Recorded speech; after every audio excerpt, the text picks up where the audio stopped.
Halo semuanya, kali ini saya akan membahas tentang Kali Linux. Apa sih Kali Linux, cara penginstalannya, dan apa saja tools yang menarik untuk dipelajari. Mari kita mulai.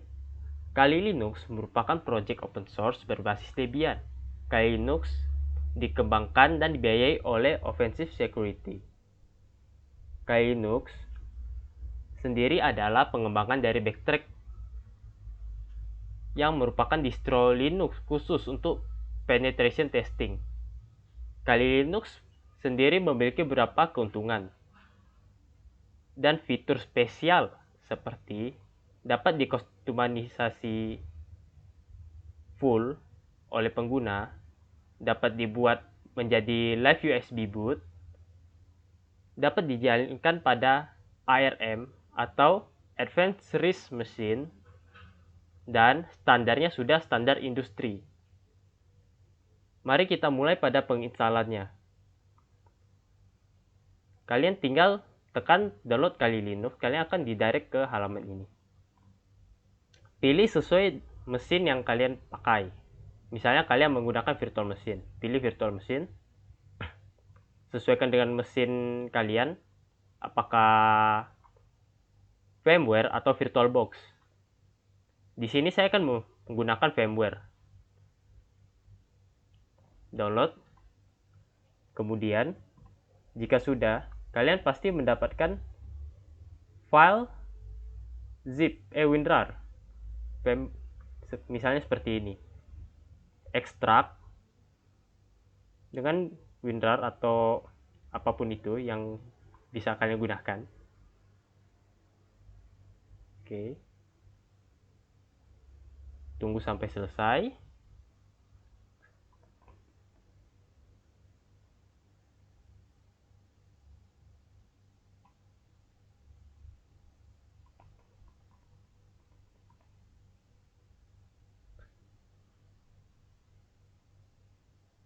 Oke, jika sudah, kita tinggal masuk ke dalam firmware, file, open. Pilih file yang sudah pilih folder yang sudah diekstrak tadi. Misalnya saya menyimpannya di ISO kali LX. Ini adalah folder yang sudah diekstrak tadi. Dan akan ada folder lagi di dalamnya. Pilih ini. Open. Oke, sudah jadi. Saran saya adalah mengeditnya dulu untuk menambah set RAM-nya mungkin agar lebih lancar pada saat dijalankan. Ubah ke 4 GB. Sesuaikan dengan spek laptop kalian. Jadi jangan, misalnya laptop kalian 8 GB, maksimal kalian setting di 4 GB. Maksimal itu setengahnya. Pastikan yang adapter sudah NAT agar dapat terkoneksi internet Kali Linuxnya. Kalau sudah oke. Di sini ada informasi bahwa username-nya Kali dan password-nya Kali. Power on. I copy it. Oke. Di sini kalian tinggal pilih Kali GNU Linux. Tunggu sampai masuk ke halaman login.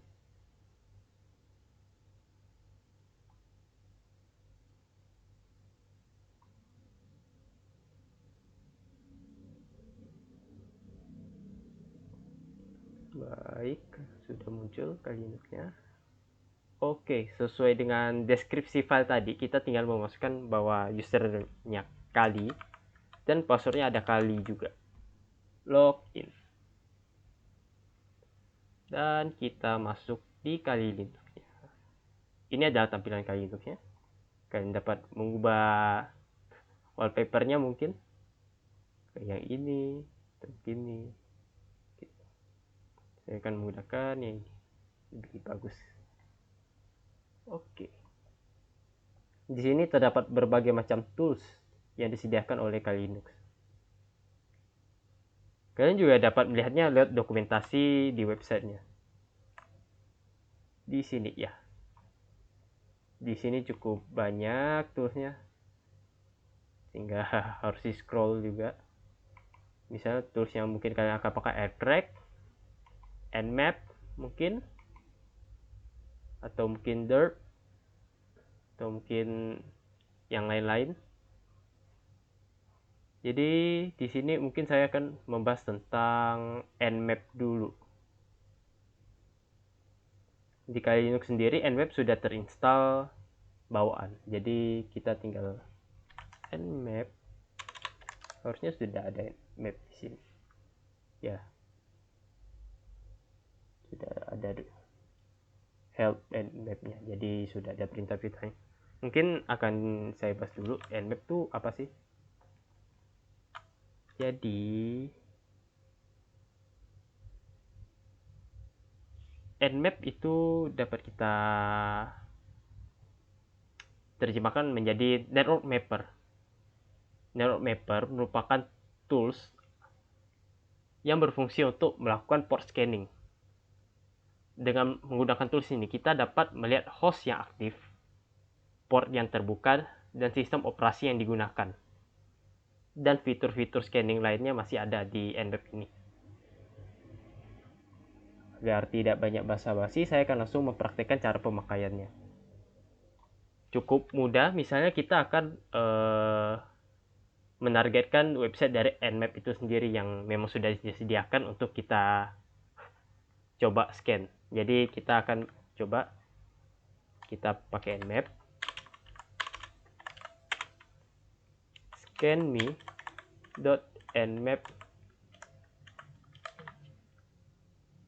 tekan enter, dan dia akan memulai untuk scanning port di sana. Tinggal kita tunggu.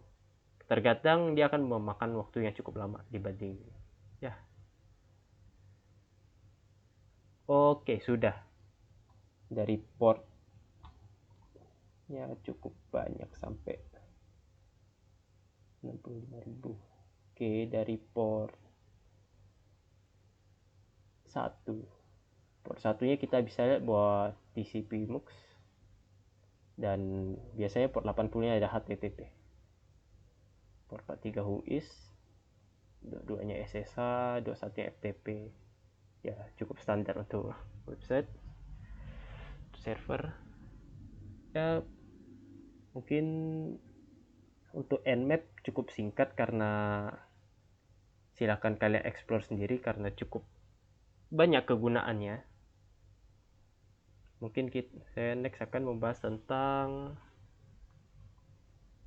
tool satunya, yaitu ini cukup menarik ya,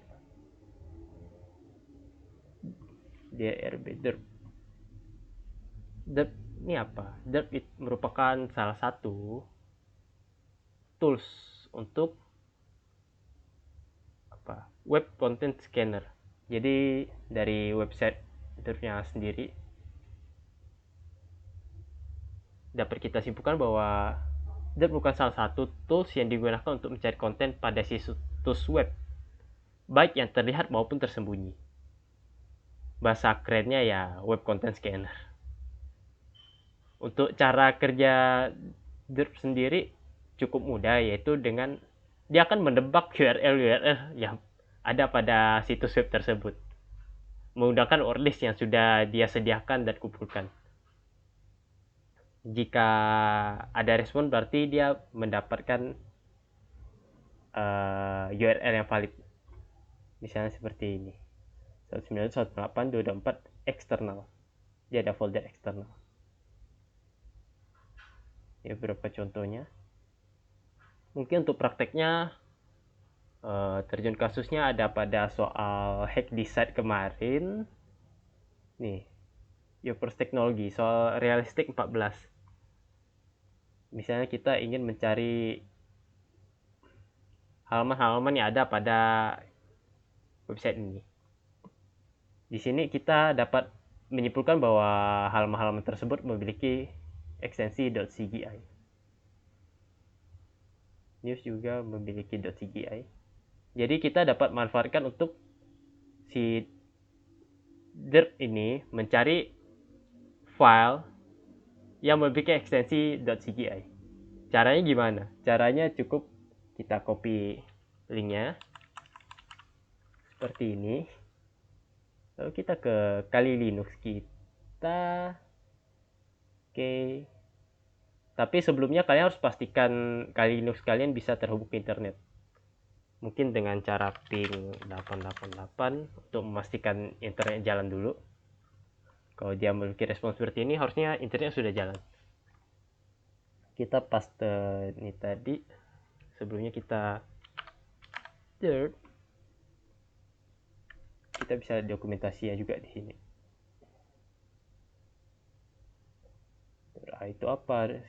Strip C itu apa? Strip E itu apa? Jadi misalnya kita ingin mencari seperti tadi file dengan ekstensi .cgi. Jadi kita bakalan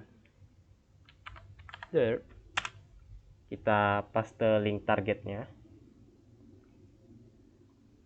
Kemudian kita bin L agar dia menampilkan hasil yang dia dapatkan. Kemudian kita agar terminal kita rapi dan tidak berantakan, tidak nge-spam hasil pengecekannya, kita menggunakan strip S. Kemudian kita agar dia dapat .cgi-nya kita pakai strip X .cgi. Kemudian kita enter.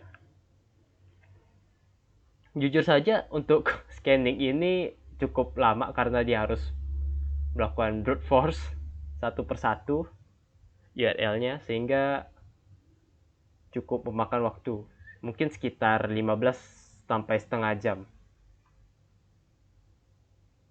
Kita bisa tunggu berapa lama mungkin.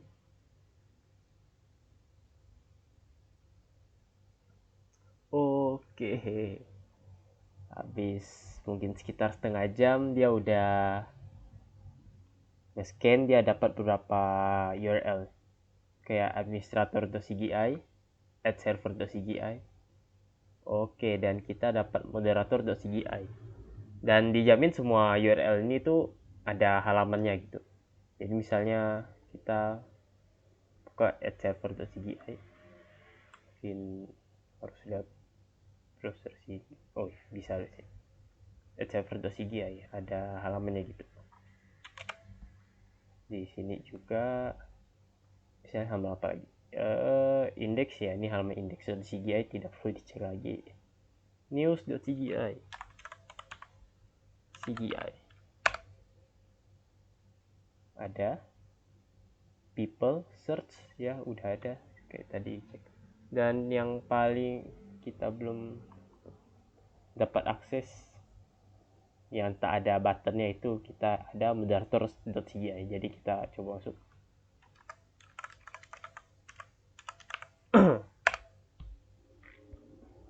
Oke, amin nih. Untuk yang kalian yang kerjakan soal ini, mungkin untuk bagian ini bisa di brute force sih. Aku coba kemarin admin, dia gak dapat, satu gak dapat, jadi aku dapatnya is admin untuk jawabannya. Dan kalian cukup di sini ambil bintang untuk menampilkan semua info akunnya dan dapat guys portion ini. Untuk ininya kalian tinggal login dan kalian dapat flagnya, artinya soalnya sudah selesai. Ini flag yang harus kalian cari. Mungkin untuk dari saya sekian ini dulu. Terima kasih sudah menonton.